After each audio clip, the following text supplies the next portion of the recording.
Yes, it's been said before, no two markets are ever the same. And the spring 2025 market won't be the same as the spring 2024, 2023, and so on. Every market has its own distinctive differences. In fact, as we're going into the 2025 market this spring, it's clear that inventory has come up a bit.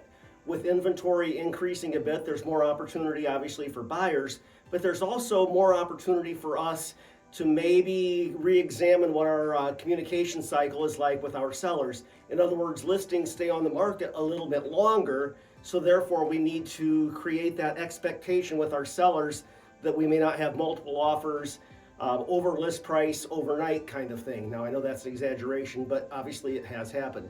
So that said, I think you start with point number one being role clarity, making sure that the seller understands what your role is in the transaction. You're there for marketing, you're there for advice, you're there to make sure that the forms are administered correctly, that the property is put out into the marketplace in a professional manner with great photos, great marketing, all of those kinds of things. The second point I want to make is making sure that the communication is open and also consistent. In other words, that you're putting things to your seller in a consistent way so that they know that they will hear from you with an update. They know that they will hear from you regarding what's happening with the marketing of their home. Again, when homes are on the market a little bit longer, sellers get antsy because they saw the one down the street that sold last year in 2 days, and now it's been on the market for 2 weeks or 6 weeks, and the seller gets a little antsy. So that becomes a client management, relationship management thing. So consistent, frank communication helps you through that process. And then the last point I want to make is synergy, making sure that you're taking a collective approach, a cooperative approach to the marketing, to the communication, to all the steps that go into a successful sale.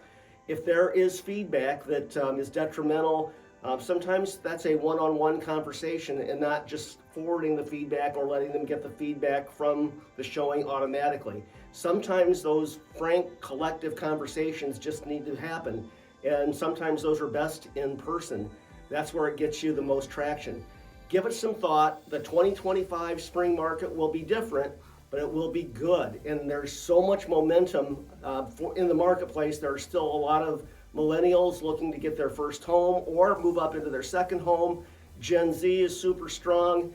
Be ready, be positioned, and make sure that you create those steps so that your seller hears from you and doesn't want to terminate the relationship and move on to someone else. Stay on top of your sellers in this spring market. Thanks for being here. Have a good one.